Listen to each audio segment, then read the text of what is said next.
decreasing. Our library is still well used, but we are seeing a shift away from audio materials and more to the virtual electronic materials. So people are downloading at a greater rate than they did in the past. With you might expect that's a pretty typical response to new technologies. But we're also finding that we have a challenge in trying to balance where our funds are going, because now we have 6 to 8 to 10 different material types that we have to acquire and fund in order to respond to the popular needs of our community. And at the bottom of your infographic, when you get to that page in the budget, we tried to show you a little bit about a comparative, what one title might cost if you're buying the same title. We used First Conspiracy by Brad Meltzer as our example. If you were buying the hardcover, we do get a discount. It would be $15.86. If you're buying the large print, which is a higher cost factor just because it's a smaller press run, that would be $26.99. For an audiobook on CD, it would cost us $21.99. If it was an ebook, which we have a limited access to because of the nature of licenses for public libraries, it's not like your personal use, we pay $49.99 for that title, and we have to give it away after 2 years. And then if we're looking for an electronic audiobook, that same title costs us $60. So for one title, to purchase it in all of those different formats, it costs us $174, almost $175. So that gives you a real-world perspective on how our budgets are constrained over time as more formats become popular. We do a very good job, and some of the ways we manage to make this all work is that we share resources. Libraries are about access now and not ownership. So we're aggressive in our partnerships with other libraries. Our interlibrary loan system in the state of Maine is incredible and really nationally recognized as being outstanding. We have some of the highest per capita use of interlibrary loan in the country. In our community, we borrowed over 20,000 items through our interlibrary loan from other libraries, and we loaned 23,000 items to other communities. So 43,000, almost 44,000 items are packaged, processed, shipped out on a daily basis through our courier system. So it is an actively churning collection. It doesn't sit stagnant on a shelf. We also, several years ago, initiated a shared borrower's card as an innovative project where we share our library card with Gorham, Cape Elizabeth, South Portland, and Westbrook. So our Scarborough residents can go to any of those libraries, show a Scarborough Public Library card, and check out materials from those libraries. Likewise, we will accept the cards from any of those libraries. And from that service, we borrowed another 2,153 books. That meant that a member of our community who needed something right away and was able to see on the statewide system that it was available in a neighboring community, they could go to that community. They might be on the way that way because of work or because they're shopping in the neighborhood. It makes it very simple for them to get access to those materials. And our method has been used as a model across the state to the point that now they're using it as an example for a statewide borrower's card. That's a number of years down the road, but we're very close to actually having that become launched into something much more spectacular. I also want to just mention there's a really cool tool on the Maine State Library website called the Library Use Value Calculator, and it's always fun for a family to go into that calculator and type in the number of items that you've used over the course of a year. You can identify how many books you've used, how many times you've gone to story time, whether it's an audiobook or a DVD movie. You can type all of that in, or just as an estimate, and it will give you a value to what your library represents to you.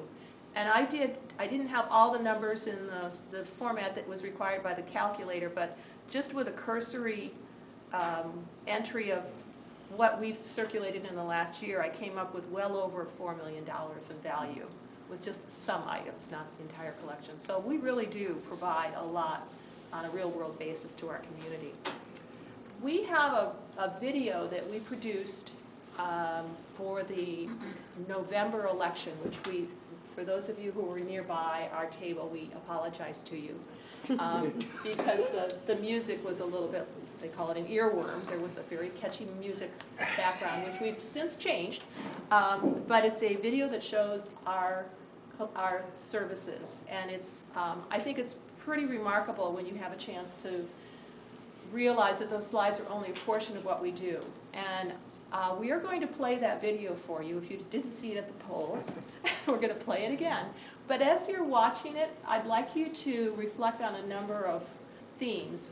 First of all, consider the number of services and programs that are represented by those photographs and those images. Pay attention to the intergenerational programming. You'll see pictures of grandparents or older folks working with younger folks. Think about how many ages are represented. We have the toddlers through the seniors represented in those pictures. We have the use of space is identified there. You'll see some concerts where we've had to move all of the furniture in the middle of the building to accommodate the seating for some concerts. You'll see adaptive use of the building. We have a portable lab for computer systems or for computer training that we use. There'll be some pictures of the lab. We have to roll that thing around every time we change use of the room, which is sometimes 2 and 3 times a day.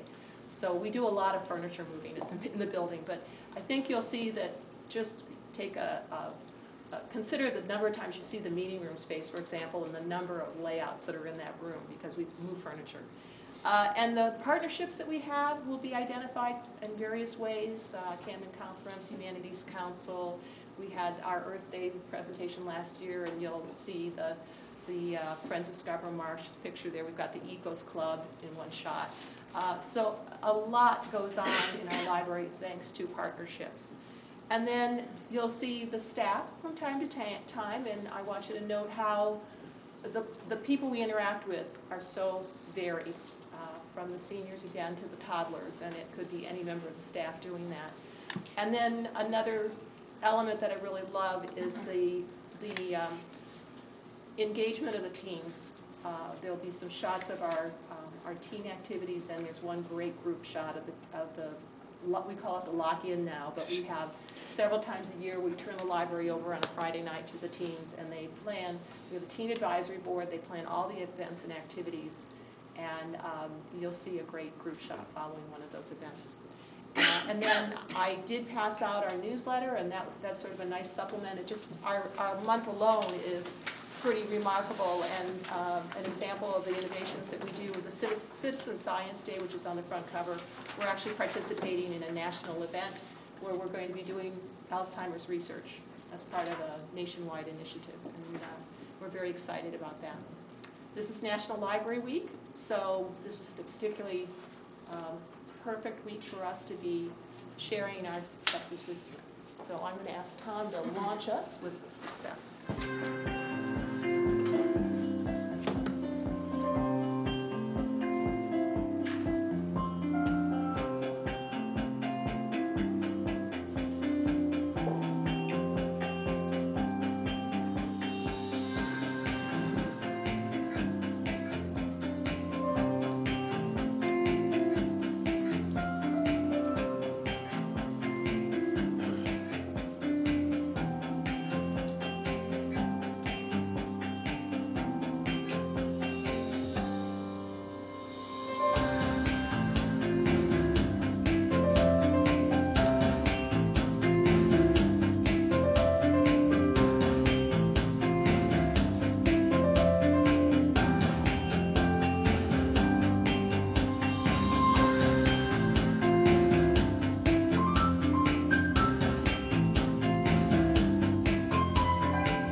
thoughts there?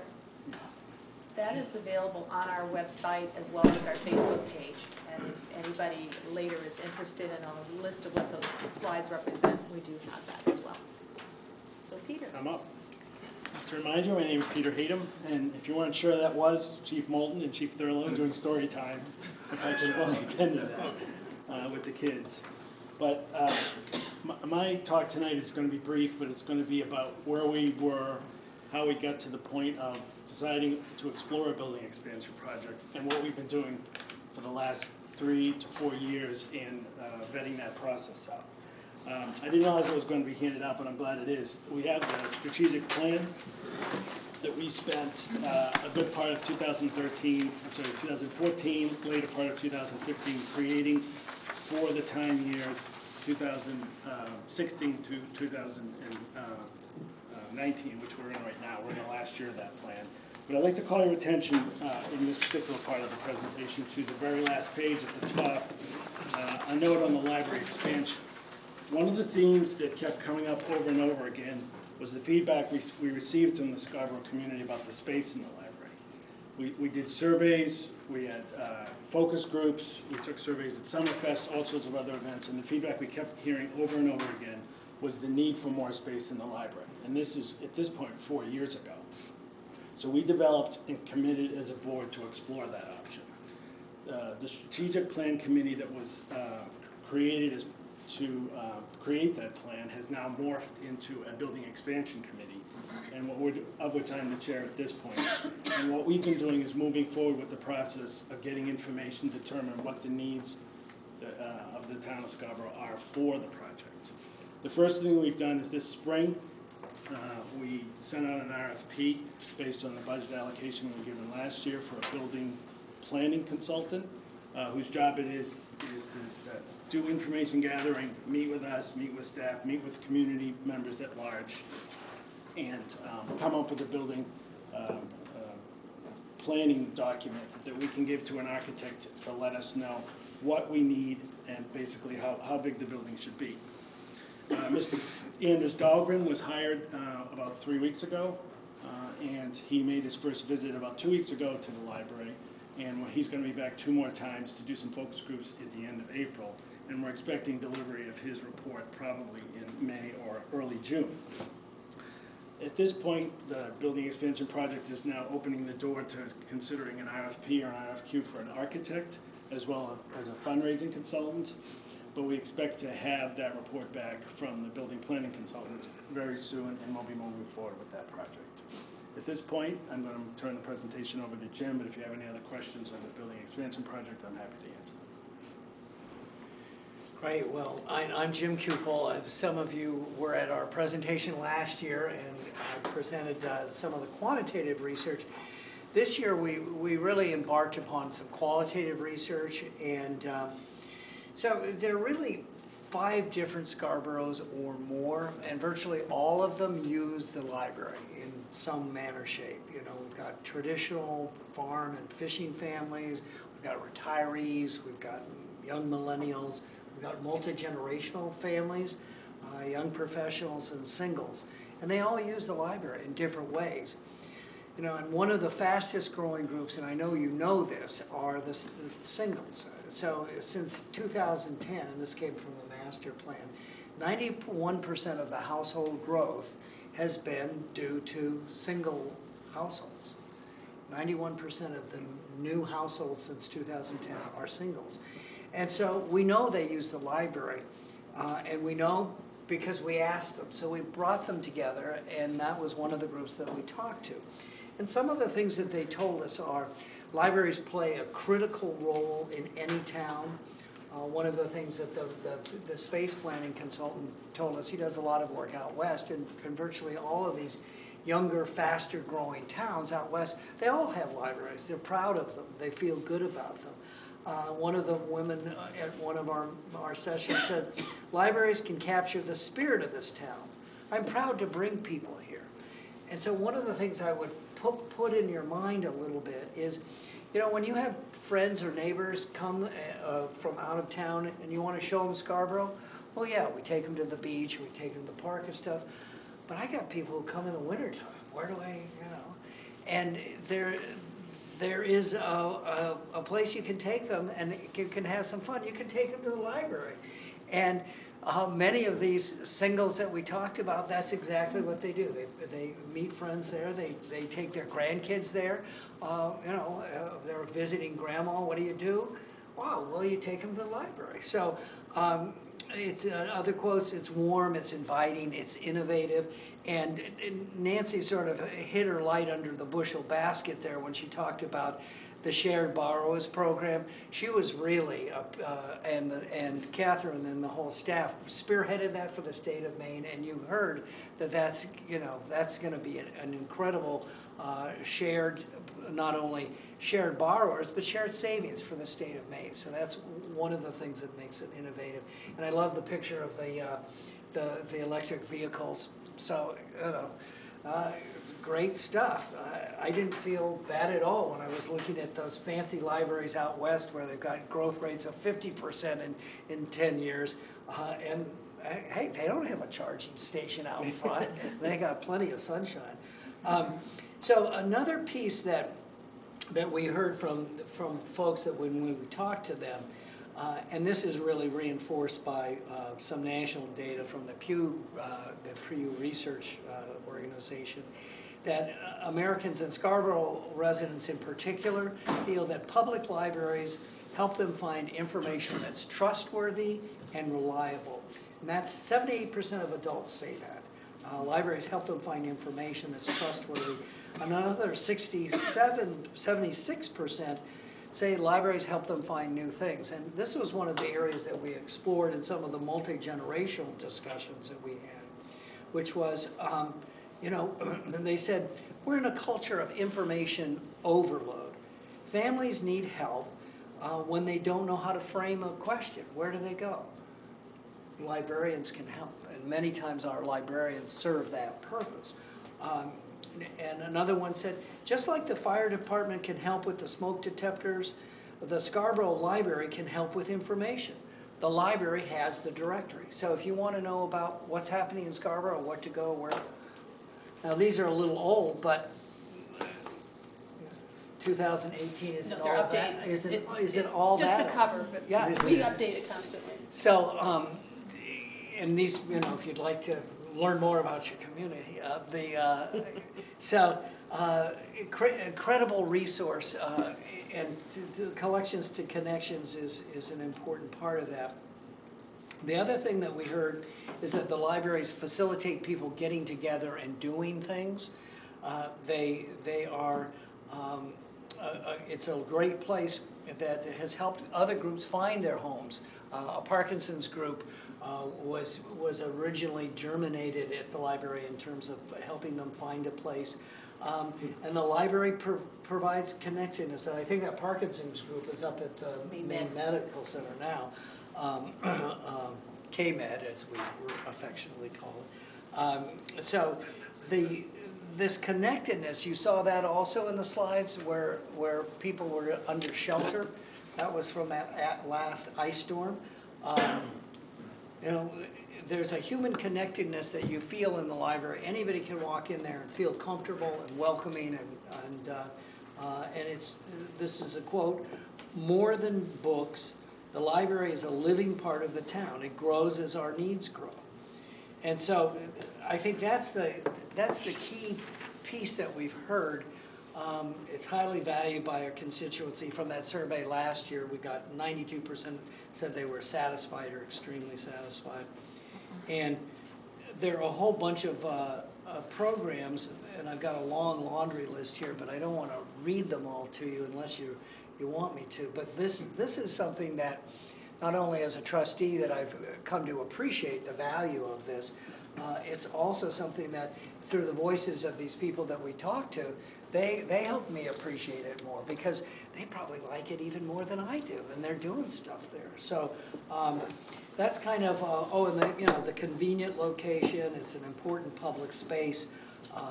It's something that anyone can use with just a library card. So, and I think now we kick it over for questions, Nancy? Is that? Yeah, we wanted to be sure and Leave allow some time. plenty of time this year. We cut it really close last year, and I think people were frustrated frustrating not to have an opportunity to have a conversation, so we hope you.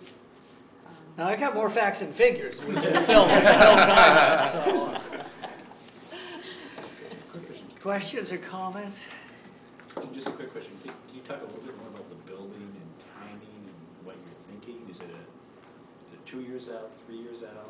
Well, the goal when we came up with the strategic plan in 2016-17 was to target it for a vote in 2020. And we've been moving forward with the information gathering phase. At every point in the process, we're working very, very closely at cost. But at this point, you hire somebody to give you an idea of what you need based on his information. So we're listening with an open mind to our building planning consultant to hear what he's going to have to say about what the needs of the community are. You know, we're fighting on two different levels. One, what you have is fine. On the other hand, holy cow, you need way more space than we're even thinking here. So you don't want to go into that process.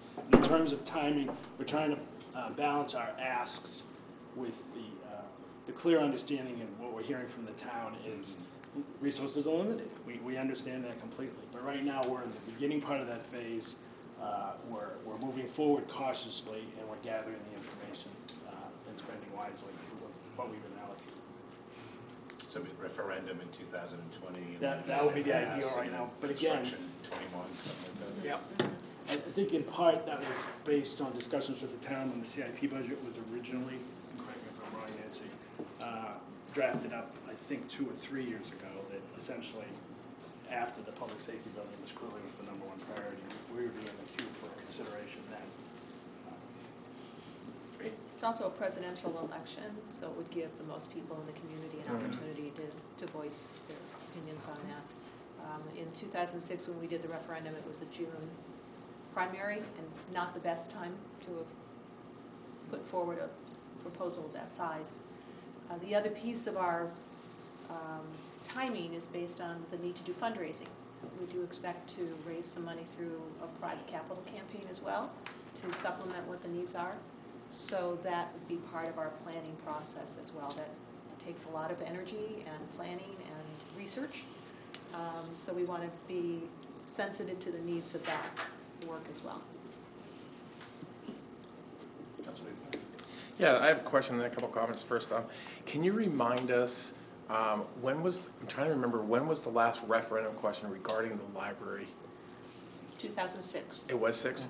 And then second is that we did allocate some money towards the consulting piece for preparation. What was the total amount of that?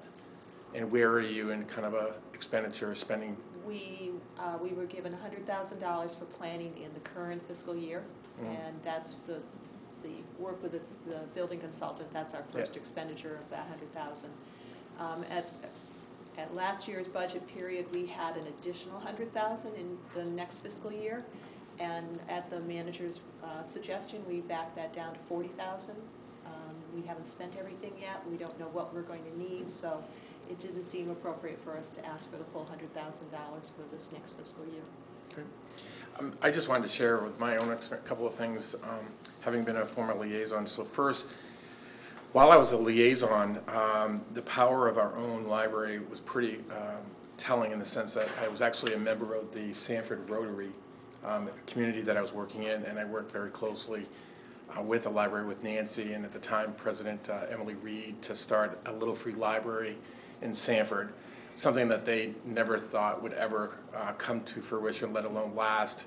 It's a very different type of community than Scarborough, and it's one of their best programs that they have, and it's really worked out very, very well. So, you know, they were a great resource for another community to start something so wonderful.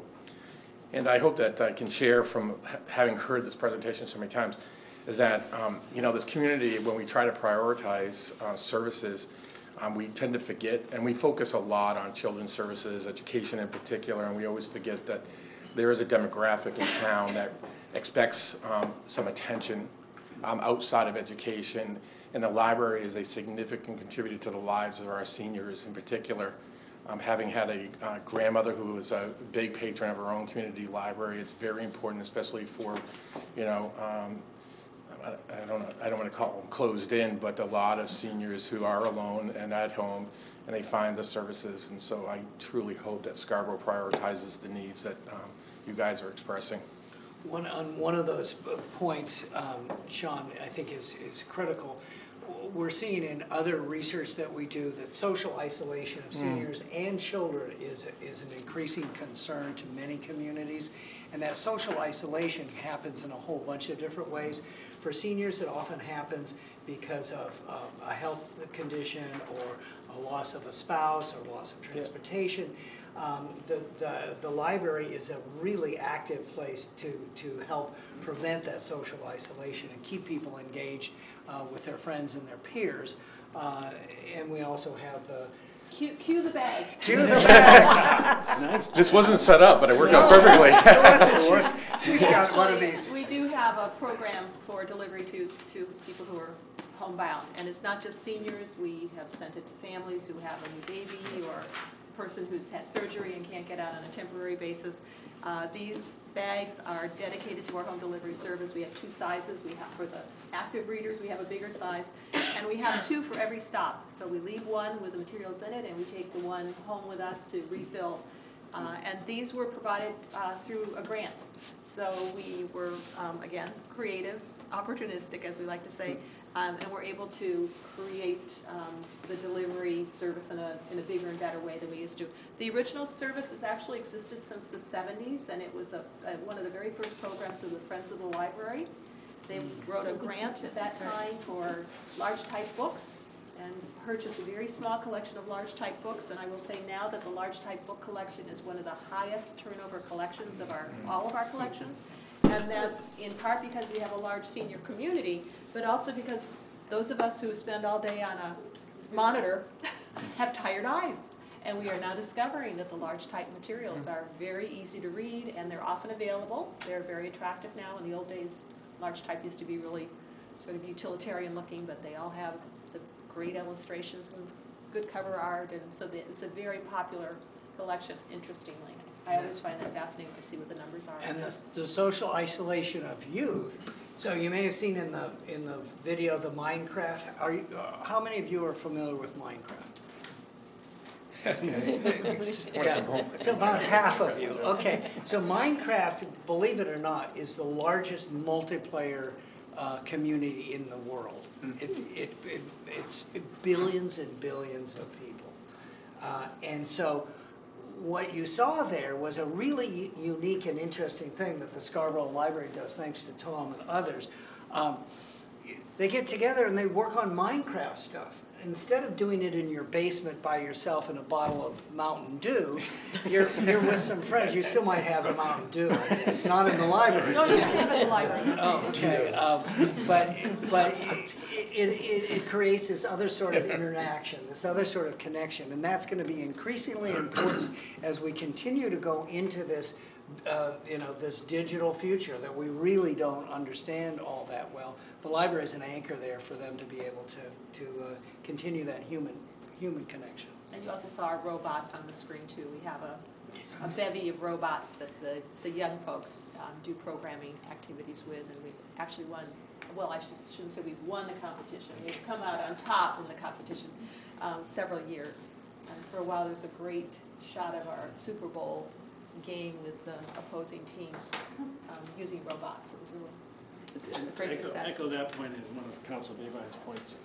I staffed the booth for the library at the Summerfest, and when I kept hearing, because you tend to get a younger crowd there, families coming in new to town, and we're explaining our library expansion ideas, showing them some potential ideas from other ones. What I heard back over and over again is, oh, wouldn't that be great if they had a maker space so they could make robots, or rooms that they could dedicate to computer programming and other things. And it was recurring reflection of the research we had done without prompting. In other words, we weren't asking them anything. They were reflecting it back to us. Some have moved from other states. Some are longtime Maine residents, new to Scarborough. But it was like, okay, we're hitting something here, because not only is our survey saying this information, people are independently walking up to us and simply telling it to us. And some of our employers and nearby employers, if you look at what that projected growth in population in terms of workforce types, we've got really strong technologically savvy workforce that's going to continue. And some of the things that you see in the most progressive places are things like virtual reality space. So you've got a whole room in the library where you got the headphones and the goggles, and that's just starting. It's not the holodeck from Star It's Trek. not the holodeck. And other virtual, collections. Many of you may have seen the Google art collections. You can go to the Sistine Chapel and look at the Sistine Chapel like you're on top of it, but it requires a big screen, bigger than I have at home, and it requires a fast bandwidth, which the library has. So you can actually visit these places virtually from your library. So those are the kinds of things that people are interested and excited about. We're excited too. So other questions? But we don't have Yeah. a place for it now. No, not now. I wanted to start by first saying thanks for the presentation and your update. I really applaud your patience and persistence, and not only getting bumped for this presentation, but you've been patient for quite some time in terms of other things that have preempted your time to make a pitch. I really was impressed by some of the things you talked about in terms of how the library functions as a place for people to be connected and a safe space for people, particularly children after school, maybe waiting for rides or connecting with their late daycare there.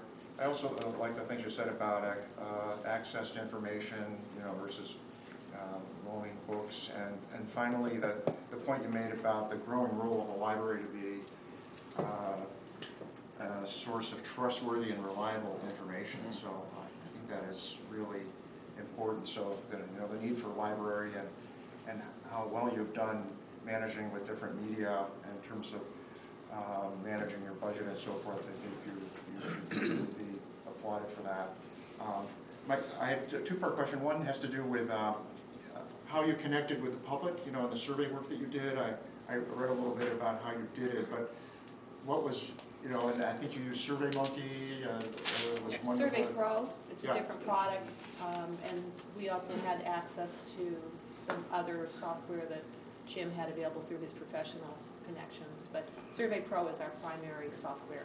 Because we'd be interested in learning more about that. I think, also the communications committee that I'm part of, we're constantly looking at ways to try to be better at reaching out to the community and serving, to provide, input from the public. The other question on connectedness is connecting with everything else that's happening. So in the time since you started, a couple things have happened. Public safety building, Scarborough Downs, some major things have jumped into the boat. So what is your thinking in terms of your strategy and your plan for connecting with those things? Particularly around issues like space and location, and should you expand where you are or wait a while and merge with what's developing at the Downs? So I just want to ask your early thinking on that. I can, based on my longevity, Please remind the council how long that has been. over 40 years. So I've been in place for at least 3 town hall projects, 3 failed library projects. I mean, we are a growing community, and when I started, as you will not be surprised to hear, we had expected back in the 70s that the community would double in size every 10 years, and that was the track we were on. And this was before ordinances were put in place to cap permitting, and there were a lot of things that then were done to slow the growth of it, not to mention the Great Recession. We built the library in 1989 with a master plan. With that fast growth town philosophy in mind, we knew at the time we were leaving our 1899 building that we could not build a library large enough for the growth spurts that Scarborough was likely to have. So we built it, a master plan on a lot with a square building in the middle of the parcel. And the intent has always been to put wings on either side of the box. And it was so carefully planned that in fact in our slab we actually have conduit in a grid pattern to anticipate that the space would change with expansion. We tried to anticipate where utilities would come into the building. We tried to anticipate where water would need to be managed. So all of that was part of the original construction project. It was to anticipate the growth of the community. As you know, since then, we've attempted several times to come forward with a project, and 2006 was our most significant initiative. We actually did have building plans. We still have those plans from 2006. And interestingly, they have a lot of truth to them still. But we know it's a different community now, and libraries are used in a different way. And keep in mind that when we built the building we're in now, we had no computers. We were still using cards and date stamps in the back of books. So the fact that we've managed to do as much as we've done in the box was a real testament to the intent of it being an open floor plan, flexible and adaptable. And I think kudos to the community and the designers for allowing us to do as much as we've done within that time frame. So it is part of a master plan. We did have an expansion. After 2006, we expanded the parking lot, and that's very similar to the footprint of the parking lot that was anticipated as the building expanded. And we also did a lot of retrofitting to the box. At the 2006 point, we had let a lot of stuff go. We expected we were going to be under construction. There was no point in spending town money on new things. But after 2006, we had to address those. They just were significant. So we've replaced lighting, we've replaced HVAC, we've become more efficient indoors, windows. Carpeting was replaced once. We're due for a paint job, but beyond that, we try to spruce up and make the building presentable again. And I have a strong philosophy that if your building shows that you respect it, people in turn will respect it. And I think that we have maintained the building to a point where people can be proud of it. So when we go out to market a project, we're not going to be marketing that we have a bucket with water draining into it. We do have one leak, but it's not enough of a leak to tear down a building, for sure. But we are going to be approaching it from a point of pride and a need for space and the services to be appropriate for our community today. We're not going to be marketing a decrepit building space. That's not the strategy we're going to use. So in that earlier project, we certainly were taking people on tours to show them all the damage and the stuff that needed to be replaced. We had rot and mold and all kinds of stuff going on. That's not the case now. We're going to be marketing a building that's successful, attractive, that we're proud of, that does a whole lot for this community, and we need to do a better job. So that's a long answer. Well, there are couple of other answers, I think, too, because the space planning consultant, this is literally the guy who wrote the book about this and has done hundreds of space planning projects around the country. And he sees the whole gamut and is able to bring back to each of his clients this idea of, well, you should think about this because there's a trend going on here of this, or you should think about that. One of the trends that you'll see in some towns is they've used their library as the satellite for libraries around the city, whether or not they're co-located with schools or co-located with community centers. That's a model that's used in other places. So there's all sorts of exciting and interesting stuff that we're open to. And two more points there. Yeah. One is, in talking with the building planning consultant, he was very keen on flexible space, meaning not only was this building designed with a 30 or 40-year plan looking forward, this new building will be designed with that same viewpoint, so that when you create the box, you might be able to recut it several different ways over the next 20, 30, 40, 50 years, number one. Number two, he was very keen to get information about the Scarborough Downs project because he wants to know where the growth direction is in the town. Not only for the gross numbers, because we're a growing community still, but where the development is going to be. So he's got that information, the guy that wrote the book.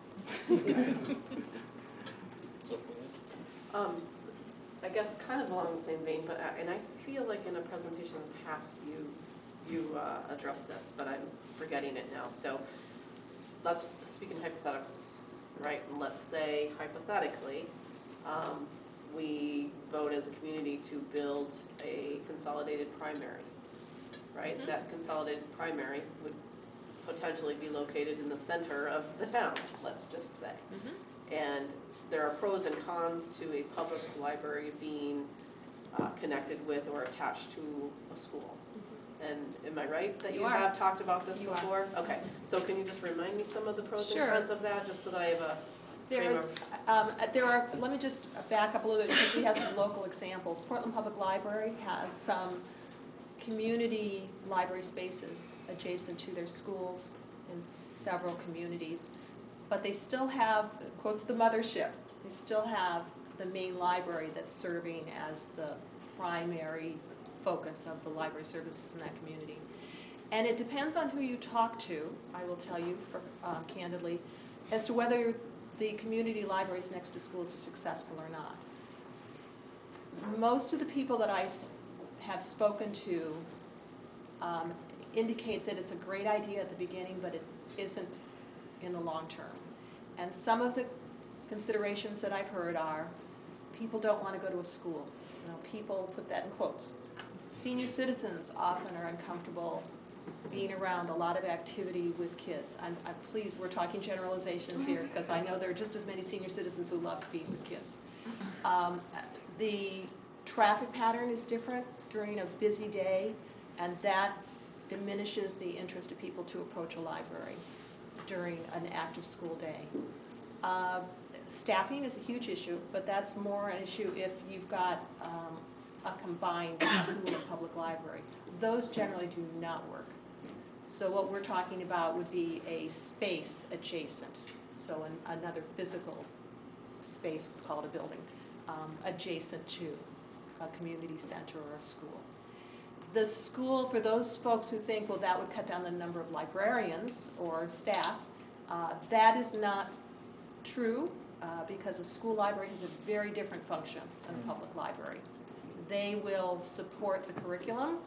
They will engage the kids in activities. You will have noted, if you've taken a tour of the Wentworth School, it's a very different library space. It's called a Learning Commons.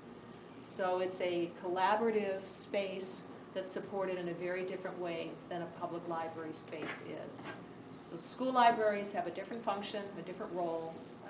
So you still, if you're doing public library service, you still need a different kind of a space for your public library. And to make it as comfortable, as optimal for your general population.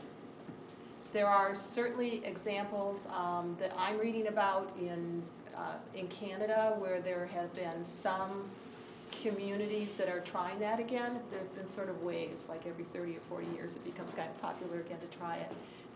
They haven't tested the length of time yet. I did talk to Sheldon Kay, who's retired now but was the director of Portland Public Library and actually is a Scarborough resident. Sheldon did not recommend that we pursue the school model. He had a lot of longer tales to tell, and I won't try to summarize what his perspective is, but I found that really informative to hear his caution. It's just, it sounds like a good idea, but it doesn't work in the long run. Just because we're throwing out some other ideas, the technology today allows us to do new, interesting things, and one of the things that I've been watching is a trend toward 24/7 libraries using technology, and there was a story on public radio last week about a library in, I want to say Denmark. Norway. By using security cameras and good visual access and pass codes, and in that country it's your social security card, everybody has to have one. You can have a library space that's open and make your collection and your services available, and your staff doesn't have to be there 24/7. There's still, based on their studies, there's still a need for public service with real people for at least a period of that 24/7. But I think we just have to remind ourselves that technology, just as we started a library with cards and date stampers, and we're a long way from that now, in 30 years we're going to be a long way from that too. So I've been talking to developers for quite a while, as well as our planning department here. When we do a big development like a Dunstan Crossing or a Scarborough Downs or a major development somewhere else in town, let's think about the possibility of a kiosk library or some sort of a spot where library services can be provided on a virtual basis. All of that is great for Scarborough because we are so spread out, but it doesn't mean that we don't also need that mothership, the center library that's providing the key services, the collection, and the environment that people want to gather in. So the deposit collection, the little kiosk library is not the same thing as providing a gathering place, a connecting place, a place for culture. One of the things we haven't talked about is my hope that a library expansion can address some of the cultural needs in this community. We don't have a spot for art. We don't have a spot for concerts. We do have the Homer Auditorium, but there's so much more that could be done with flexible space that a public library can assist with in a community of this size. It's unfortunate we don't have anything yet. So, Thank you. off my soapbox, sorry. No, I go on. I admit to being a Minerva junkie. I Hi, use Bill. There are worse things. it every week and go through and come in through your doors and read the newspapers and the magazines. And there's elements of the library that shine very bright. I mean, it's a very welcoming place. It's convenient. It's on the campus so that you see the kids all benefiting from it. There's a very easy flow to it. And so, and I fret about the plans because I realize that we're not going to be able to do everything. And we've got a burgeoning crisis in the schools, and that's a $60 million price tag.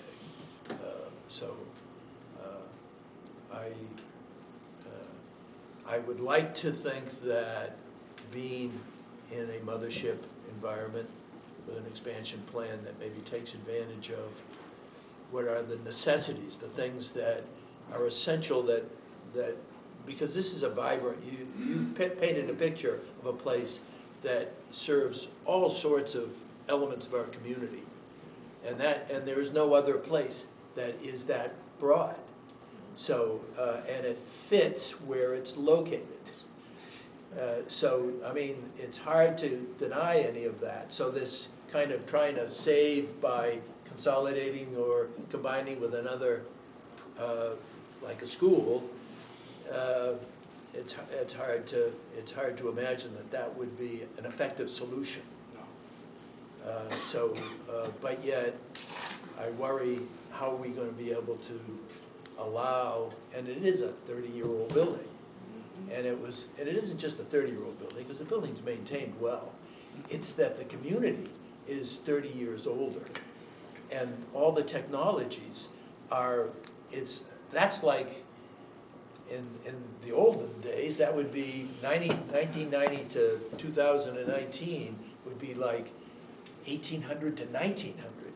I mean, things are happening that fast. So I think to me, it's a quandary.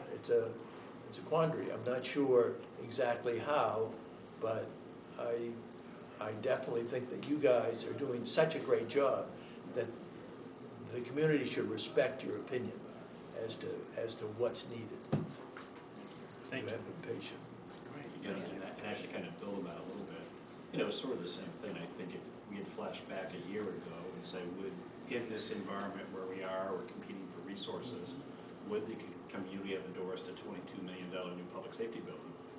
And at the polls, it resoundingly was yes. And I think their process they went through, though, was really trying to engage the community in some of the dialogue about the things you're doing and how you're going to do it, and getting that sort of process. And I participated in a little bit, but I thought it was a great way to socialize the community. So by the time you do get to referendum, you've built some of that goodwill in the community, and they can be your ambassador. So just a food for thought as you try to, time what you're trying to do with everything else we're facing. But that community involvement seemed to really help with the public safety process.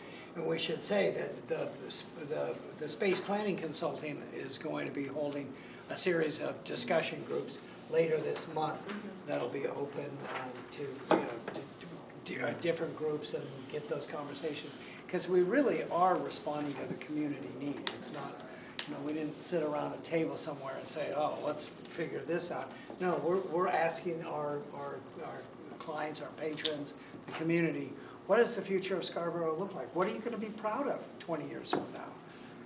And that's the key. It really is. So. I guess what I observed too, the public safety building, where they started from was, here are all the needs that we have. Yeah. And here's the price tag for all those needs. Yeah. And that price tag may have been out of range. And so back and forth in dialogue, they really dialed in, what is it? There's a whole inventory of needs. Absolutely. But what were the essential things to do? And it was a great way to kind of get that process moving Yeah. forward. So if there's any learnings from that. That's great. That's really helpful. Thank you. I'm sure the public safety folks that led that and entertained everybody for hours and hours and hours could share their process or whatever. Yeah, that's great. Anybody else, any questions? Thank you. Thanks for coming out. Thank you very much. Thank you very much. Right.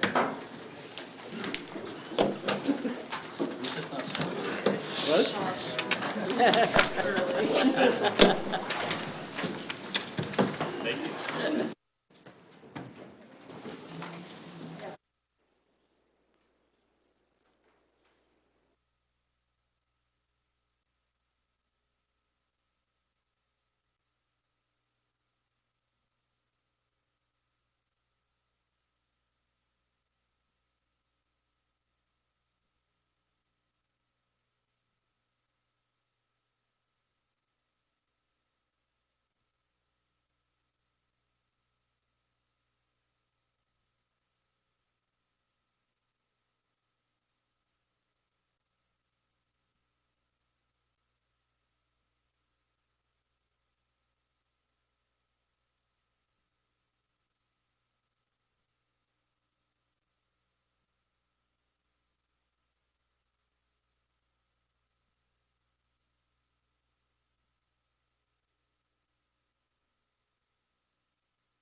Do you hear that? All right. Let's do it discreetly. Okay.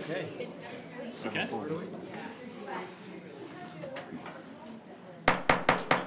Good evening, everybody.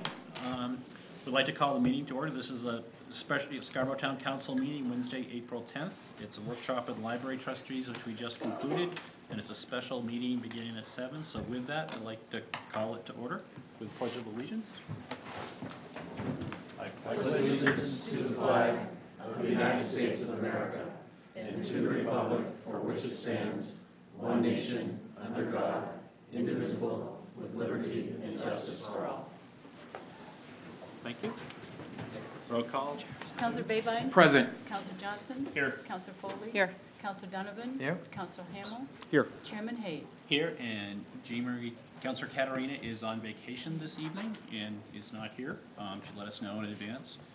So with that, I'd like to move on to order number 19028, action request from the Scarborough Board of Education to authorize the use of school impact fees to purchase a portable 2 classrooms and related expenses in an amount not to exceed $260,000. We've had several workshops on this over the last couple of weeks and conversations. So at this point, I'm not sure if there's any additional discussion or information. And with that, is there any public comment? Anybody would like to come up and speak to this issue? Good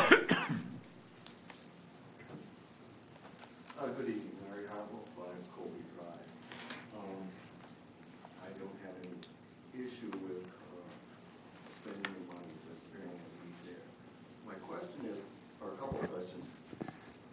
We do enrollment projections for 5 or 10 years out, and I'm wondering why we missed this one that was 15 or 18 months ago. We didn't identify it then. We're projecting 5 or 10 years. We can't get it right at 15 or 18 months. These are the other numbers is suspect. And also, we have a school budget this year that was approved for over $48.5 million. They're looking for $260,000 tonight. In a budget that size, there's lots of line items.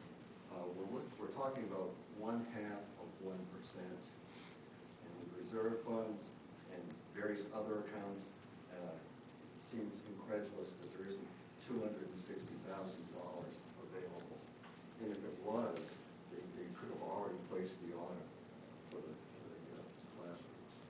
That's all. Thank you. Any other comments? Anyone? Good evening. He's gonna get the timer set for me. Would anybody else like to make comments tonight? With that, I close public comment. Would anybody like to motion to advance this? So moved. Second. Any discussion, comments by council members? Councilor Foley? So we've gotten a lot of feedback from the community. A lot of folks begging us to please go ahead and approve this evening, and a lot of folks, saying that it's the wrong way to spend those particular funds. I feel like the school board did a fantastic job walking us through the process and talking us through the pros and cons, and also being mindful of the different things that they did explore. So this was not a misprojection or piece that we've known this has been coming for a while. It's been a conversation for a while as far as I'm concerned. Anyway, I've been hearing it for the past few years. So I wasn't overly surprised, and I don't love it. I don't think it's the long-term solution. I think we are putting a Band-Aid on a wound, and I think we know that. But for all the reasons that, the board articulated to us, I'm going to support it. Councilor Hamel? Yes, I'd like to thank the groups that worked on this. After a tough start in a finance committee meeting, they were able to reorganize and come back very quickly. And I also think it was credit to the council that we were able to squeeze in a workshop quickly, so that we're really only, I'd say, a week behind schedule in terms of what we might have done otherwise. So I appreciate everybody's patience with a process that was, pretty tough at the beginning, but people worked hard together to what I hope will be a favorable outcome this evening. So I hope that will be a good example of what we might do going forward. Thank you. Anybody else? Councilor Babine? Yeah, thank you. First, I want to thank the school board and the superintendent and the staff, because this has been I think, a very thoughtful process. I think presentations at the Finance Committee as well as the workshop were excellent representations of the work that you did, and the importance of understanding how our school is growing. And it's never great to be where we are right now, to some extent, from a long-term planning perspective. But I hope we can acknowledge that projections are not real. Sometimes it takes us wading through a recessionary period, growth spurts, robust economies and so forth to truly understand where we are, in addition to where we're going. So I appreciate their work and their due diligence. I was actually fortunate to be on the council when we first established all of the many reserve funds relating to growth as part of the growth management ordinance. And this fund, as well as the others, were developed for this specific purpose. This is the first use in this particular direction. The proceeds have always been used to cover debt service for the growing schools, but this is the first capital expenditure to come out of it. And I think that's exactly what we intended, to deal with short-term needs while we go through planning for long-term solutions. So I think this is an appropriate use and a proper use, and I appreciate all the work that's been done. And I guess from my perspective, I kind of just echo what has already been said, and I think there's, as in anything, sometimes there's great opportunities from learnings from things, and I think we've actually started some of those conversations. One, I think I'm guilty of it too, is sometimes if you're really close to something, you understand it, but then when you try to communicate it, it's a slower process to get other people involved and engaged and up to speed. So that was a great learning for all of us. How do we do that? Two, I think it's also brought up some things for us to really kind of look at. Growth is coming. I think it's identified an opportunity for us to try to get a better handle on growth and what that means and where it's coming from, what the future needs of the community are going to be.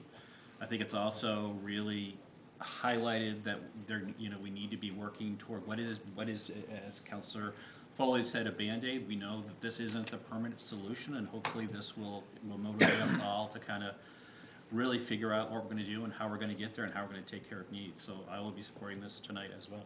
Thank you. With that, anybody else? Councilor Donovan?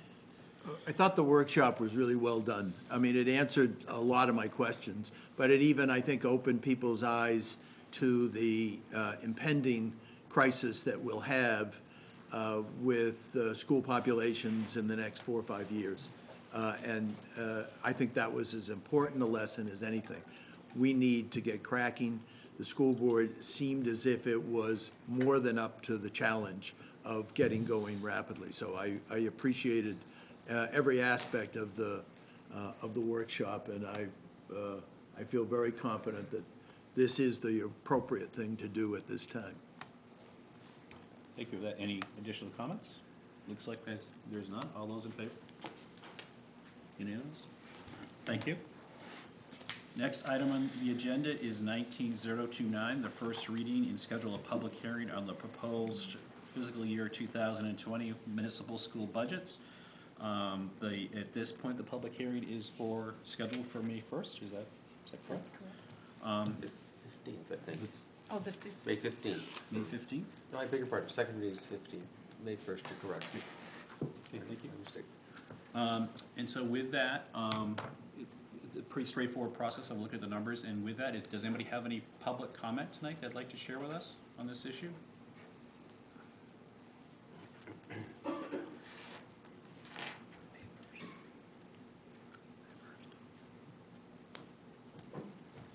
Good evening, Larry Hartwell, 5 Colby Drive. I'm glad that we made a procedural change this year and separated the presentation of the budget from the first vote. That's a positive step.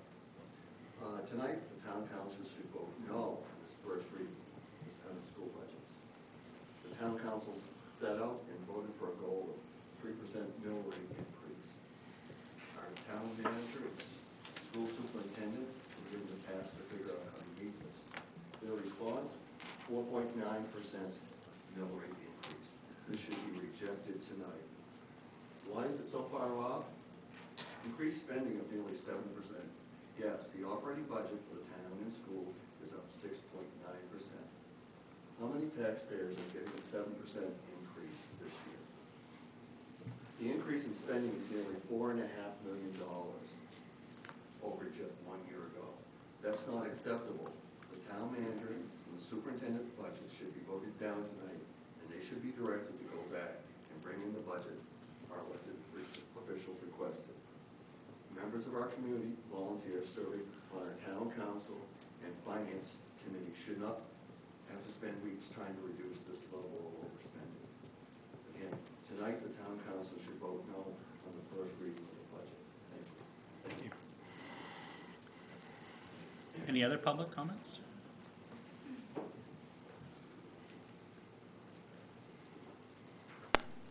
Hi, I'm Amelia Sponseller, 53 Gunstock Road, and I live with my husband and 2 boys who are in 3rd and 6th grade here in Scarborough. And I am here tonight not with any, I guess, real words of wisdom other than that I've read the school budget. I think that it's very reasonable. I think there's still a lot of unmet needs that are important for our students, and that I would urge the council to approve the budget as it stands, and hopefully even add in something for our unified basketball team at the high school. So, listening. Thank you.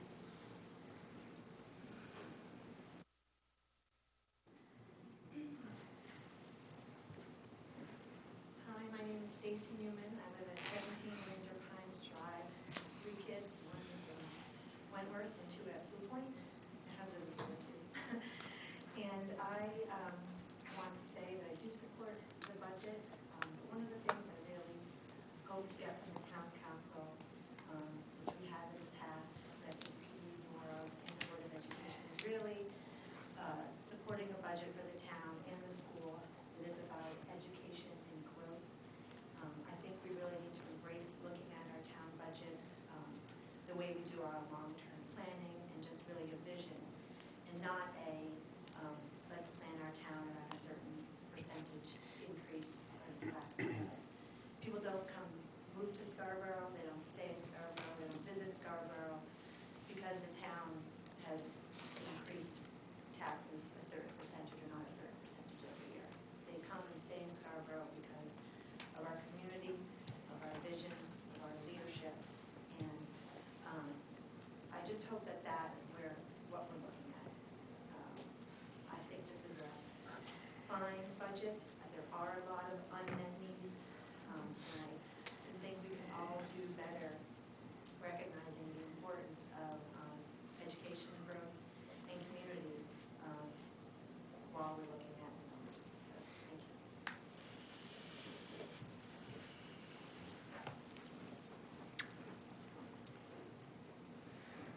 Hi, John Cloutier, 9 Wildwood. John Cloutier, 9 Wildwood Lane Star. I'm here to encourage you to approve the first read of the budget this evening. This is really the start of a process to begin discussing what our priorities are. And I also want to remind you that you just voted to install 2 classrooms, temporary classrooms for students due to growth. And the projections or the guidance that you gave to the town manager and the superintendent really didn't account for the growth that's happening in our town right now. The formula that you used to come up with the property values is a very long-term average. So the 3% that the guidance that you gave isn't reflective of the 3.5% to 4% property value growth that we are experiencing today. So I encourage you to approve the first reading of the budget and begin the discussions of what our priorities are as a town. Thank you. Thank you. Anybody else? Hi.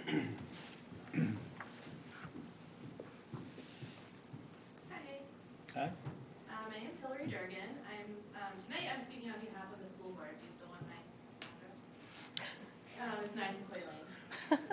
So tonight I will be making a statement on behalf of the entire school board. We have an informed that there may be a motion tonight to reduce the budget, and I'm not sure if I will have the opportunity to speak after that point. So I wanted to make the statement now.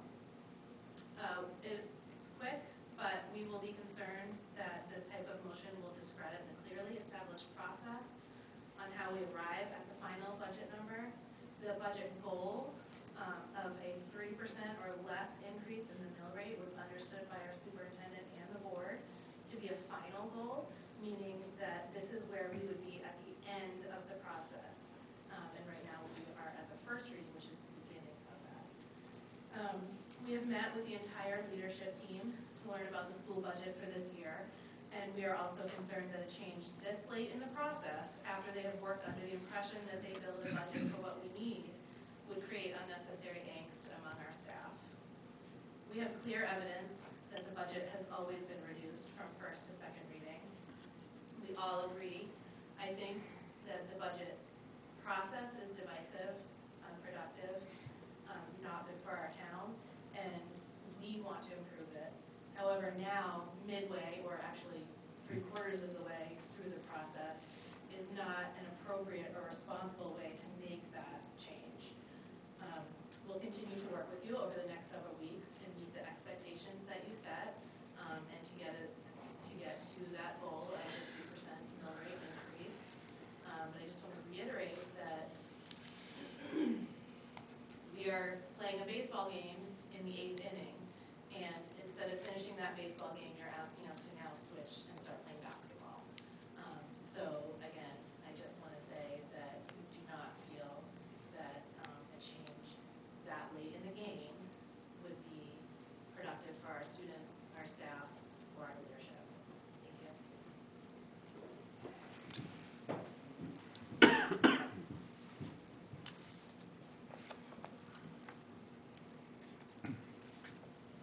Hi, I'm Cindy Keurig at 6 Morse Point Road.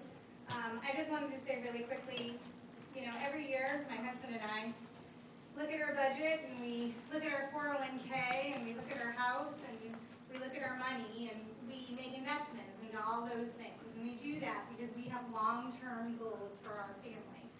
Because then we want to send our kids to college, we want to make sure we maintain our properties.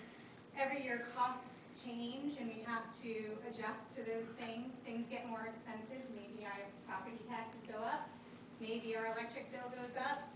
As our kids grow, our food bill certainly goes up. And we don't just say, you can't eat any more food because we're only spending this much on the budget. We make adjustments.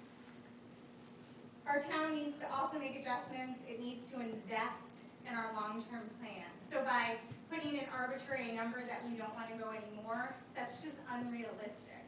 We have to look at the changing needs of our community, the changing needs of our infrastructure. We have to look at our schools and what our schools need. And we need to make adjustments to our budget to accommodate those things. To just decide that we're only going to spend X number of dollars without looking at the entire picture, it just doesn't make sense. I have confidence that our superintendent and our town manager have looked at all of those moving parts and placed before you a budget that is appropriate to allow for investing in our town, investing in our schools, and protecting that investment of our town. We want to make sure we take care of the town we live in so that it's a good place now, and it's a good place 5 years from now, and it's a good place 20 years from now. And by shortchanging ourselves or rejecting a budget just out of hand does not make sense to me. So please vote to approve this budget. I appreciate it. Thank you. Anybody else this evening? With that, I'll close public comment. Is there a motion to approve? So moved. Is there a second? Second. And with that, is there, I'd like, offer a motion? yep, I'd like to offer a motion to amend. I move to amend order 19-028. Oh, sorry. Correction, just in. Order 19-029 for a new total net appropriation of $68,857,282 for the purpose of meeting the budget goal, and further to commit to a thorough and expedient process to consider all funding requests from the town and the school to provide additional funding above this amount as deemed necessary and appropriate. Needs a second? Is there a second? Second? Yeah, first Okay, go word ahead. since Yes, I yeah, went absolutely. forward with this. I want to start by just saying this is not something that I have entered into lightly. We've been talking about process since I was elected to the council, and I have some prepared remarks that I'm going to go ahead and read just so that I can make sure that I say everything and articulate everything that I hope to. So over the past 2 years, I've, for the most part, sat back and let the normal process run its course. What that has meant in the past is to pass the budget on the first reading as it is, and then with some strong and stern words about how much hard work to get to our stated goal we will do. In most cases, I was pleased with our collective outcome. What I hate is the way that we set up the conversation and how it tears our community apart. This has already started, unfortunately, and that is because we started the conversation in the exact same way we always have. Nothing changes if nothing changes. If we agree and are all committed to reaching the stated goal, then why not start with the end in mind and then have folks advocate for the types of investments they feel are critical to the success of our schools and municipal services.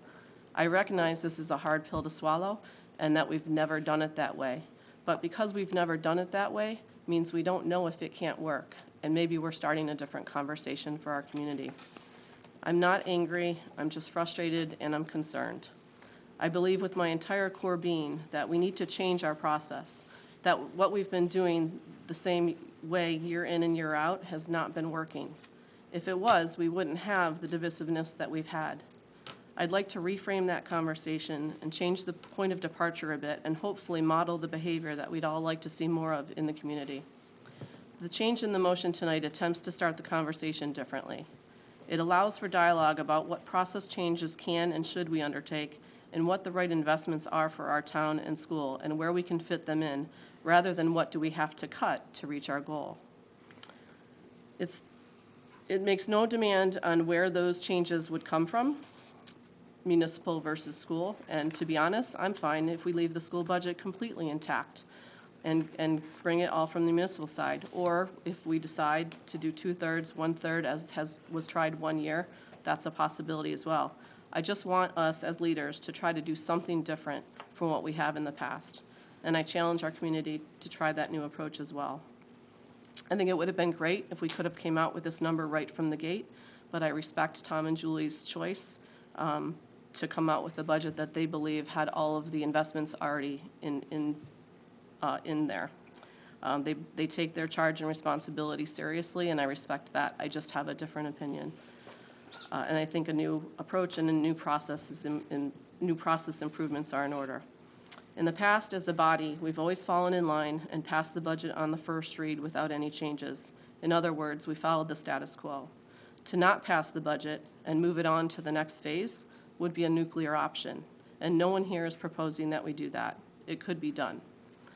I'm not asking the community to understand or agree with this approach. I am asking all sides to keep an open mind and engage in the discussion in a productive and non-angry, non-judgmental way.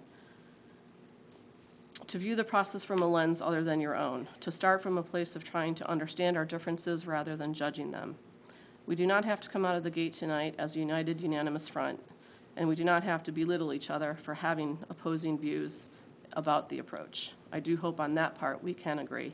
Thanks for listening. Any other comments?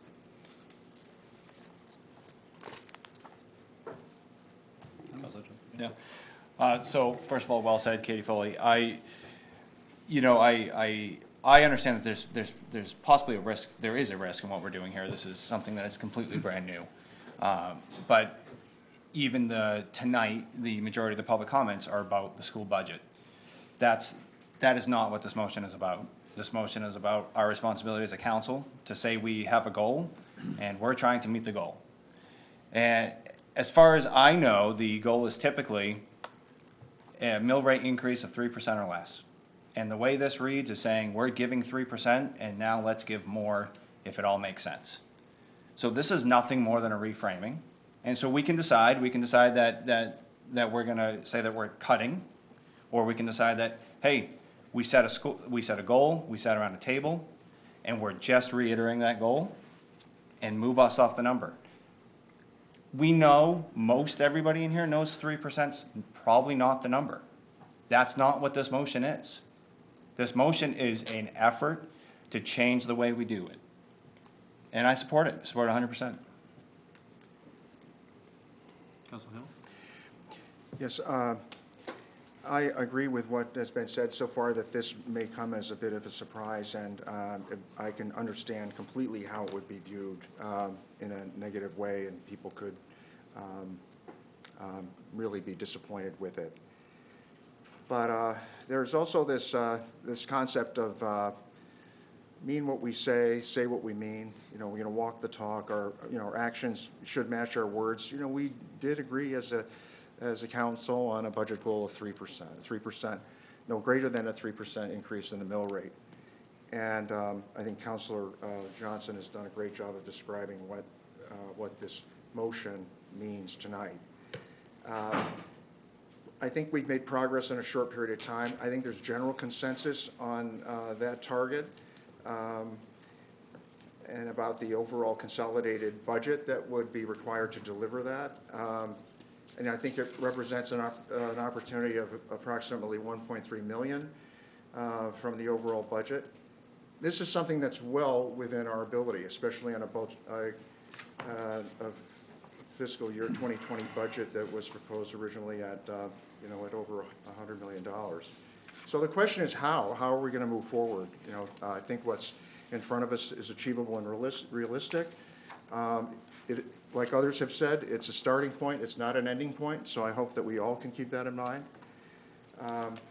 And we're proposing a process that we've really just begun.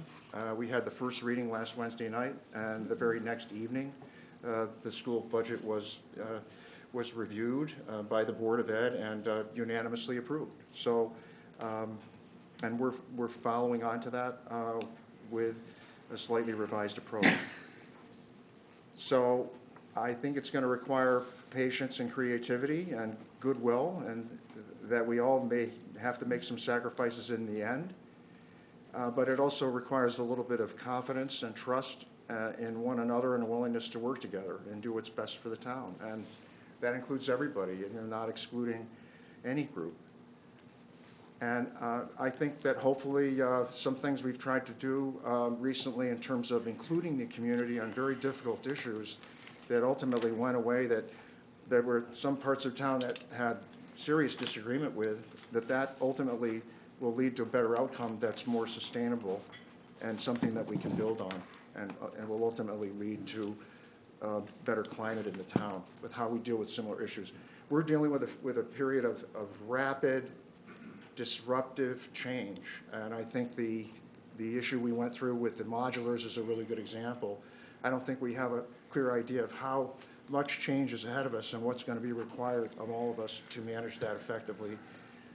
So with that, I support the motion and the revision to what we've done in terms of past practice, and ask others to join in that work that's ahead.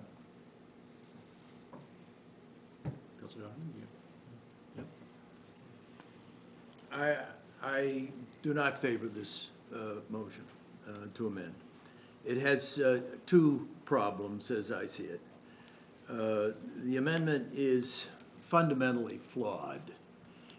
It establishes a number of 70-odd billion when there's a whole series of other calculations that go into this. This amendment does not change the fact that we will still have a gross budget approved at first reading of $101 million. So none of this hangs together.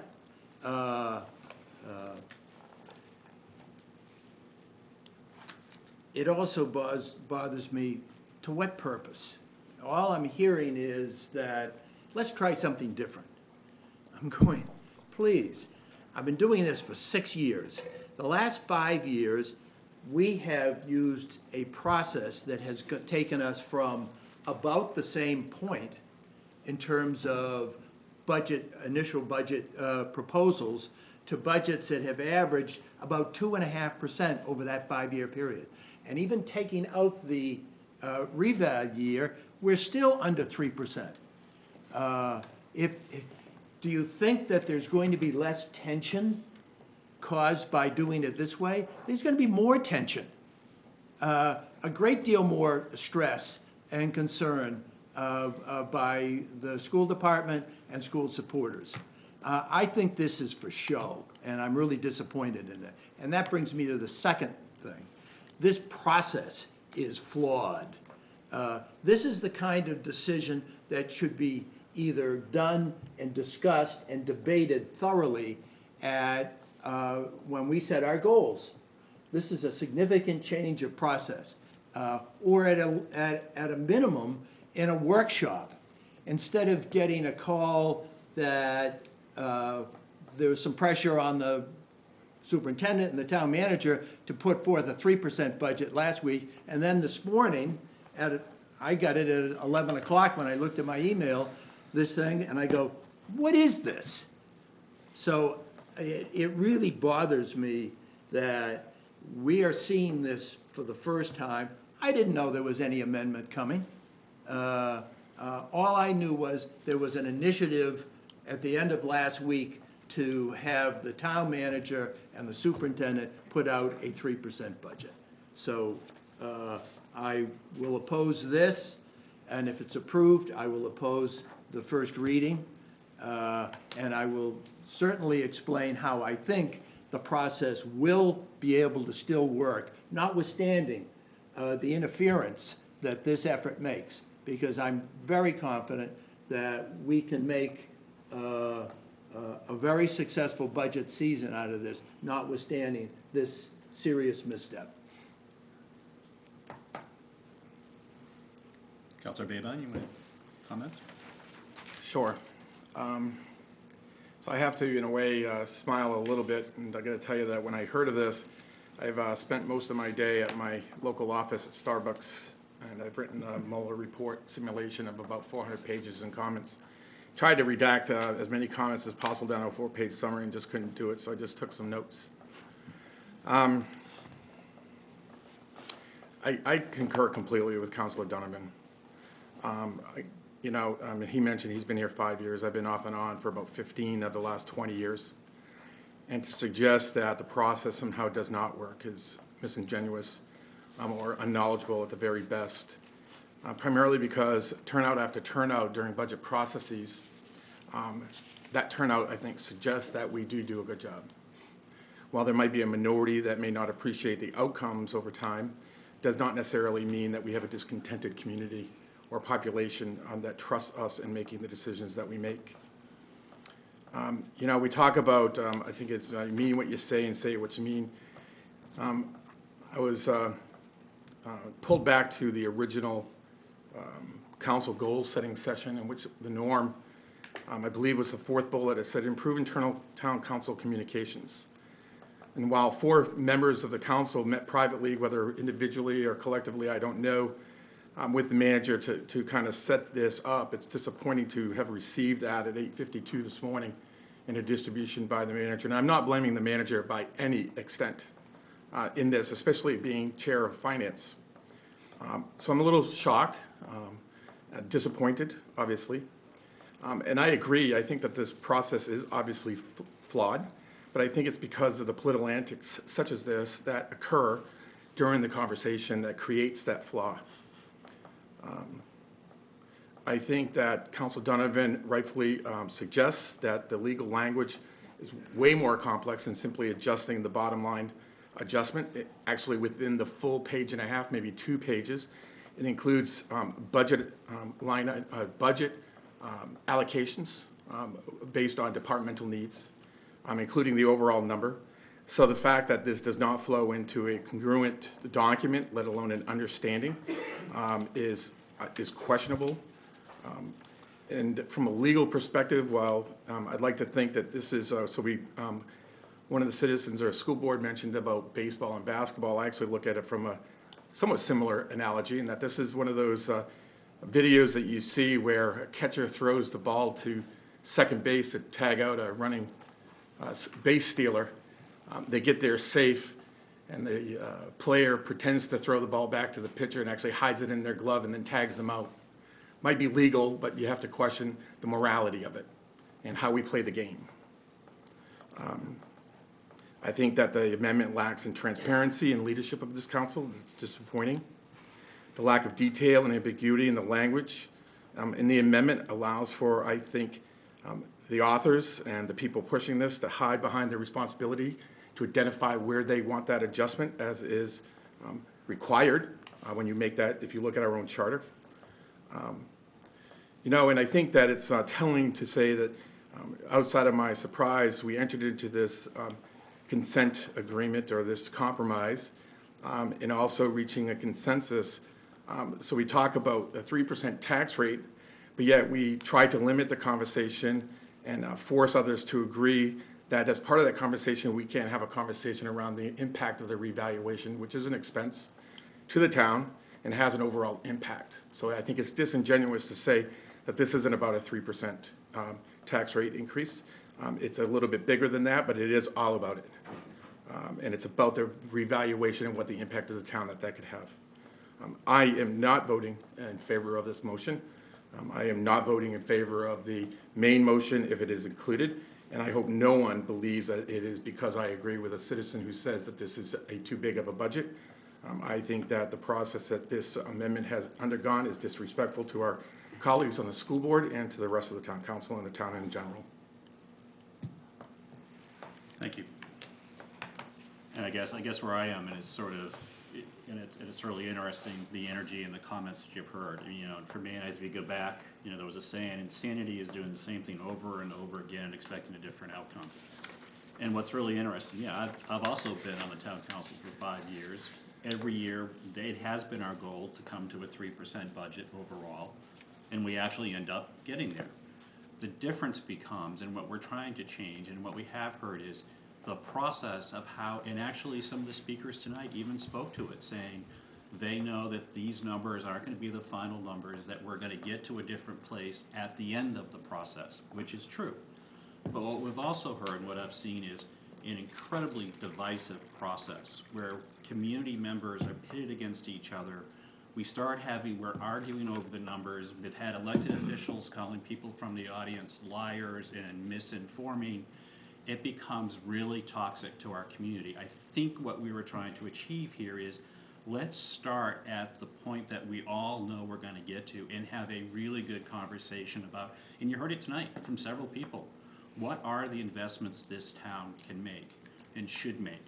And actually, I think just the discussion we just talked about, the prior item, the modular units, we started from a place of, as we talked it through, you saw unanimous consent tonight, that every one of us that up here sat, we got the information, we all agreed, we took the recommendations, the Board of Education and the teams did a great job of informing us, and we all got to the right place. What we're trying to say is there a way to start a different process? We talked about a different process. We get there, we've always reached that 3% or lower. And we want to change the dynamics. You've already heard it tonight. A budget cut is when you actually have less money than you had from the prior year. But every time we do this process, when we start with numbers that we know are not going to be the final numbers, we start talking about anything that comes out of the budget ask is characterized as a takeaway, as a budget cut. And it's not. A budget cut is when you have less money to spend than the prior year. Right now, at the 3%, it is about a 4% increase in expenditures. It's an additional $2.8 million over what we spent last year. We're not making any distinction about where this money comes from on either side of the budgets. It's how, as a community, do we come together and talk about how we get to that 3%. We're suggesting to try a different process. The outcomes will be the same. We are hoping this creates a different environment. I'm not sure what we have to lose by trying this process. That's a thought. I really believe in looking at the numbers that we will arrive at the 3% and there will be very few changes to the programs that have been put forth. There are places in the budget where there's opportunities to get to that number, and we can do that collectively and collaboratively. I will be supporting this. I think we need to heal this community and have a different dialogue. Thank you. Councilor Foley? Yeah, I just wanted to react to a couple different things that I've heard. And what's interesting, as I'm trying to really listen and be reflective, is even when we talk about process, some people say this is the first step in the process. Some people say we're halfway through. Some people will say we're 3/4 of the way through. And so what's really clear to me is that we don't have an aligned process. And that in and of itself is a bit of a conundrum. And it's something that we can collectively work on and improve in years going forward. And maybe this wasn't the year, but I will say I have been very consistent every single year in talking about this and asking for changes. One year I made a proposal that we create a committee that might support both the school board and the council in this process, and make some suggestions around process and support. And I was shot down pretty vehemently, called a fool then too. So if I'm the fool and the Pollyanna in the room who wants things to be better and different for our community, then so be it. But if you knew my heart and you know who I am, then you know that this comes with no malintent, and that I truly believe just trying to have a different conversation is a good thing for our community. And I'm happy to have follow-up conversations with anybody who, thinks differently or wants to hear more about why I feel this is important. I do want to, there's one other comment I wanted to go back to, and that is, the formal arrival of this amendment in mailboxes this morning. That is absolutely true, and I'll 100% own it, and I don't like doing it that way. And again, was it meant to be catching anybody off guard? No. I think there were a lot of conversations had between our meeting last week and this week amongst all 7 counselors, not 4 in a room or, anything that was inferred in that regard at all. I think that's it. Is this the perfect year for it? Maybe, maybe not. I've had some great conversations today, and I hope those conversations can continue. And I obviously am going to still support it. Anyone else? Any final comments? All those in favor? All those opposed? Returning then to the main motion as amended. Is there any further conversation on that? Councilor Bailey? Sure.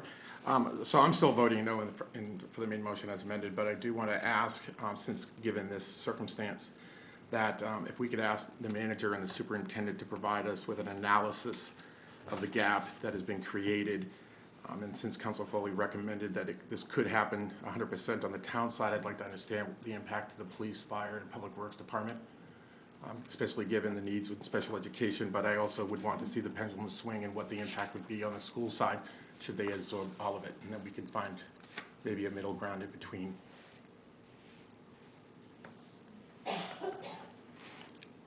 Councilor Foley? And my understanding is the process is, so there's 2 options here now. We can vote this budget down, in which case we'd be back to square one. So that would be one option. Option 2 would be we move forward, and those gaps and pieces would be identified. I believe it's about 1.3 million combined. And I can't speak exactly to what the choices are going to be. That's going to be with our input, of course. Both finance committees, the superintendent and the town manager, to come forward. I guess for me, it's almost like we're just forcing the conversation to start earlier, because if our goal was to get here anyway, it's the same conversation that we would have been having. It's just that we're talking about investments. And in terms of investments for examples of kinds of things that I would fully support, the unified sports is absolutely one of them. So to say or to come from this place of it's never going to happen, again, I don't know that anybody can say that because we've never tried it. So I'd love to see people coming from that place of strength versus a place of fear. Councilor Hammond? Yeah, I'd like to talk to the process again a moment. The size of the gap, even between where the original budget was and the 3% that's being proposed by this motion, is not small. And in fact, there's been discussion, I don't want to talk out of school, but there's been very specific suggestions about where we might look for those funds from some of the people who are most vociferous in their outrage about changing the process. So I would like to say also that I know there's a lot of fear on the part of my colleagues, in the Board of Ed, on the folks I've come to know on the Finance Committee, and others on the Board of Ed. And their fear is that somehow, some way, the town is going to be recommending line item changes to what they feel should happen with the Board of Ed budget. And that's not where you want us. That's not where we want to be. And I think that's part of the intent about structuring the process this way, so to give you an opportunity to show us, in the same way that you showed us there was an immediate need for investment in modular units at a school without a lot of context, you made the case, and we unanimously supported that. So we're asking you to work with us to help us understand what the gap is between 3% and where you feel you need to be. And that's work that my guess is if you haven't done already, you will be able to do in short order. So that's my view of the budget. And I know the reaction. I know the reaction to this motion is as uniform as the first reading unanimous vote in favor of a budget that represented a 4.9% mill rate increase. So that's why we're proposing this motion, and why I would suggest we stay with that rather than vote down the original motion as it was printed in detail by the town manager. And also, I just want to add, the town manager did help us with writing the motion, the revised motion. So, just to be clear, that's not with my recommendation. I certainly did provide guidance in proper wording, yes. And also, I would just, as a reminder that I thought we're quite clear that we wanted to see 3% someplace in the first round, in the first readings of the budget, and there was, in my reading, I didn't find that anywhere, in the work, and that required, multiple requests, even required multiple requests to get a range. So, I think, our work is ahead of us, and, I commit to redouble my efforts and to work with the rest of the counselors and the Board of Ed to get at whatever that right number should be. And we're going to have you help us figure out what that is, as we would have done under, in the original case, if we had approved it exactly as it stands tonight. Thank you. First, I want to, I think there's been some misrepresentations or misunderstanding, at least I want to make sure it's clear, is that I have not had any conversation with any town council member about this amendment in advance of today, whether it's on the amendment itself and the language, or even on the topic of making this adjustment at this particular point. Whether it was last Friday when the conversation got started, I never received a call from the author or from the chairman or from anybody else. So I just want to make sure that's clear. Second is that I think it's important to also note, since we're talking about ranges, is that within the town council's policy and the presentation by the manager, that the range is actually from 4.33%. It includes the 4.9% as well as an additional amount that doesn't come to the top of my head. That's 5.46%, and the low Thank end you. I have was the floor. 4.33. Thank you. I have the floor. So I did want to thank the manager for helping. I think that he shows the quality of his management by being neutral and helping all sides of our work, and so I do appreciate that. Just to point to the process and the flaw of not only the amendment and this process, the town council's and the finance school board and the town council's finance committee meeting of several months ago, starting I believe in January, came up with a schedule that was neutral. And the fact is that and this is the irony of it, our first reading was on April 3rd. The school board was supposed to present to the town council's finance committee their budget on Monday, April 8th, prior to the first reading, prior to this amendment. So can you imagine if the school board made their presentation in advance of the first reading and in advance of this amendment? And we're actually not meeting until next Tuesday on the 16th. So maybe that is the first thing that we can fix, because obviously it would have put us in a very precarious relationship situation if the presentation was given and then this amendment came after the fact, as it is now. Any other comments? Yeah, Councilor Johnson. I guess it strikes me that everything is still being framed as the school. We're charged with determining how much money the town's going to spend combined, and we've made a decision on that. And I would like to reiterate the last line of this says providing any additional funding above this amount. So we are literally saying we're going to approve the goal and we are willing to consider anything above and beyond the goal. So it's confusing to me that we're already talking about the school. The school's not in here. There's a $68 million figure here that's here. And how we get there is completely up to us. And how we're gonna start getting there is completely up to us as well.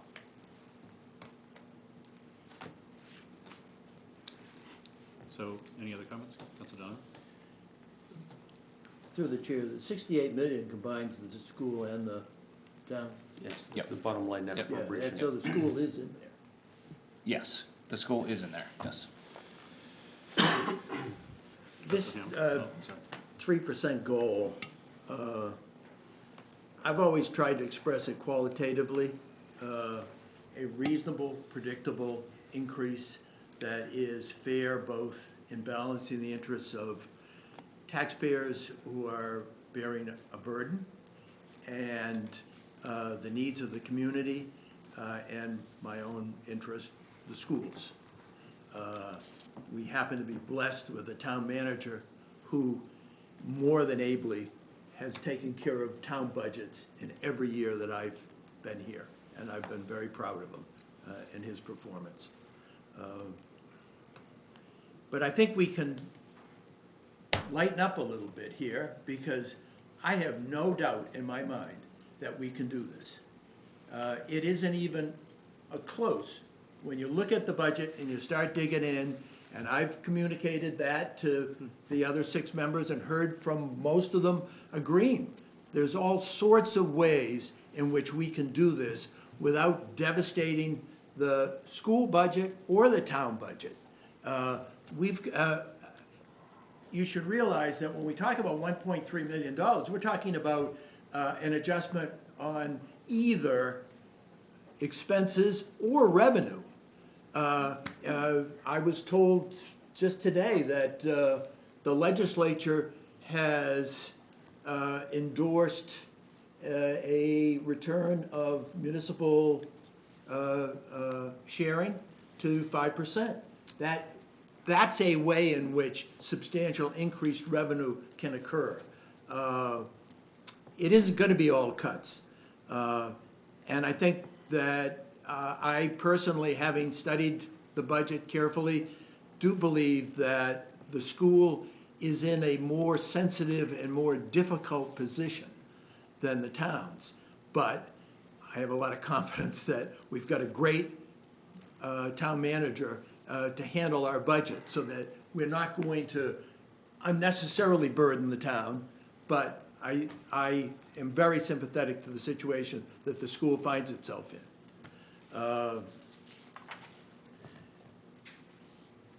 I've always thought that you can't avoid the tension and concern and anxiety over a budget process. And whether you put it at 3% now or the starting point of 4.9, which was the average, the middle figure. So you're not going to improve on the stress that's associated, the fighting, the assertions, the misrepresentations, distortions that we've seen in the past. I fully expect we're going to see those again. When I think of it, I see that sign, 7.4% tax increase. And so I fully expect that to happen. This will not cure it. But a town council and a school board working together to find solutions will make a difference. We are going to have the two finance committees work. Historically, we've always found several $100,000 of cuts that seem to be, okay, we're not cutting them so much as we're postponing them. A lot of personnel decisions. You just can't absorb it this year. You're encouraged by it. You think that they're appropriate. And oftentimes, and we've done this in the past, I think the last time we did it with either police or fire. It's fully funded at the beginning of the budget session. By the end of the budget session, that hire comes in the fourth quarter. At that point, 75% of that salary goes away from the budget. But we thought enough of the position that we wanted to fund it. And so we found a way to at least get started. And those kinds of efforts are throughout the budget. We have a refinement of costs that's going to occur. We have as an example a school health insurance budget that has an assumption of a 7% increase. For every percent that it might come in below that is $100,000. We're talking about a $100 million budget, and we only have to find revenue and cuts from both school and municipality of $1.3 million. How hard can this be? I think a couple of blind squirrels could solve this problem. So we have a bond versus appropriation issue where on the municipal side, we have I guess it's on both, $707,000 of capital acquisitions that we normally bond, most all of that. Some are short-term bonds, some are longer-term bonds, depending on the nature of the useful life of it. We also have $171,000 in a reserve account for capital acquisitions in the future. So this is the effort to shift from bonding things we are municipal tax-free bonds at 2.5%, to paying things with cash where the people who might not be here 5 years will have paid for cash for capital assets. I've never thought that was fair. They're gone. They moved to another town, but yet they paid in each budget cycle whenever we bought capital assets and paid cash. So there's almost $900,000 just in an effort to appropriate money, spend it as cash this year, as opposed to bond it. So when you start to say about 1.3 million, not very hard, because I'm only talking about things that I'm familiar with on the town side. Every year we have a fund balance. What is it? We budget with the belief we cannot exceed the amount that's appropriated. Whatever's approved, that's it. And therefore we have to have an element of conservatism in the budget. And so every year we come in pretty darn close when you think about it. $200,000 to $300,000 on the town side, $200,000 or $300,000 on the school side. That is going to show up in another month or so as we get closer to June 30th, the last day of the fiscal year. We'll know how much money we have. We're doing pretty well. We have upgraded our policies in recent years on how much money we should set aside in these fund balance reserve accounts. And we are, historically, we had been at 8.3%. That's 1/12, 1 month of expenses. We're above that. We're at 8.83. That comes out to about $400,000 or $500,000 above the minimum amount that we want. Plus the expectation that we'll have hundreds of thousands of dollars for this budget cycle and the town manager has responsibly never used fund balance, has maintained And as a consequence, since the recession ended, we have seen a tremendous increase in the amount of money that we have in our fund balance account as reserves and protection against risks, because that's what it's there for. It's for a calamity. And this is what the bond council recommend for an amount of money. And so we are in a good position with that, and that money will be available.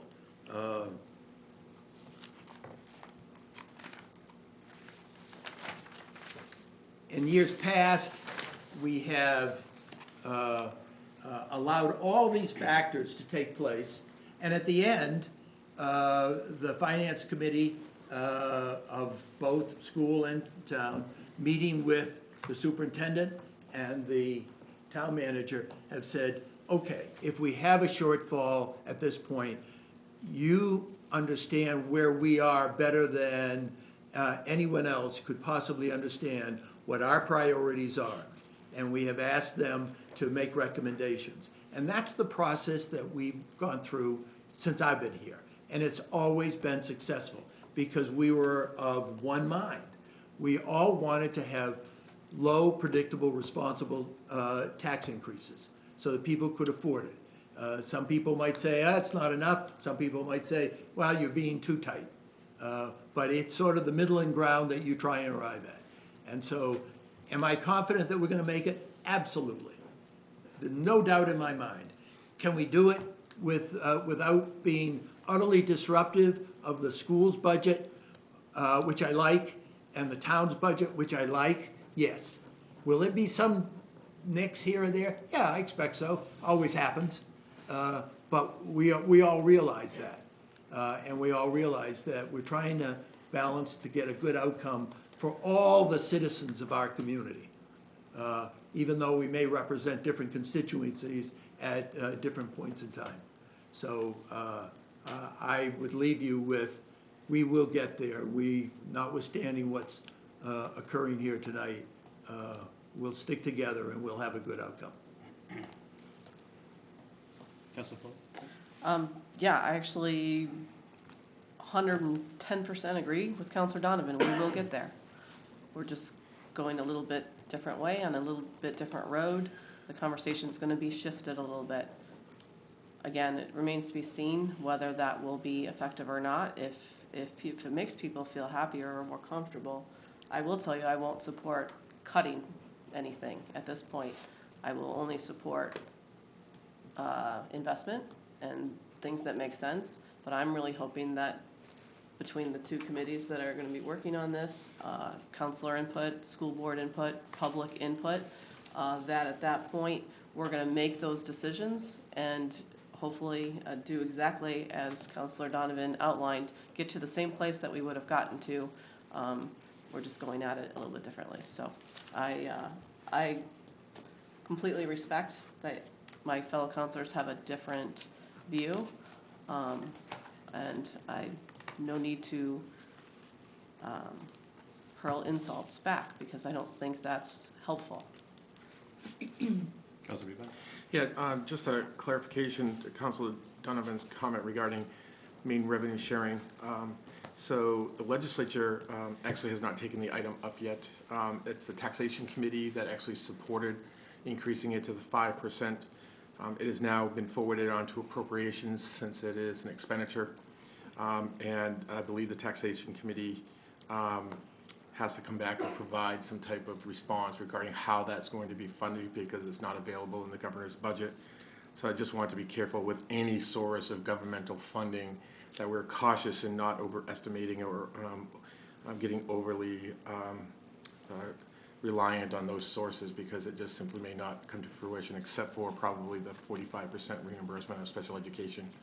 And I believe that's pretty much set in the budget so long as they don't take any major adjustments. So I just want us to be careful, that's all. Councilor Hammond? One appeal that I'd like to make with the remaining time between now and when we will finish this process. We've been bedeviled with executing on the original plan that was laid out in in late February. Our original plan in terms of the meetings we were going to have, and not only committee meetings, but also other meetings with individual departments, that's been, for various reasons, skeletonized. So my appeal is to make sure that on the remaining time that we have, to ensure that we have enough meetings, including neighborhood budget outreach meetings, as well as our own committee meetings, so that we can, work through this in a fashion that is effective. We've had and I think there've been problems all around, but we've had a very tough time with scheduling. And I think it's going to be incumbent on the council to make sure we're balancing our responsibilities properly, so that we're devoting number one priority to this effort and getting the budget vetted and put to bed. So I guess with that, returning to the main motion as amended, all those in favor? 4-2. So I guess with that, motion to adjourn? So moved. Second. Thank you. The wording of this, because it sounds so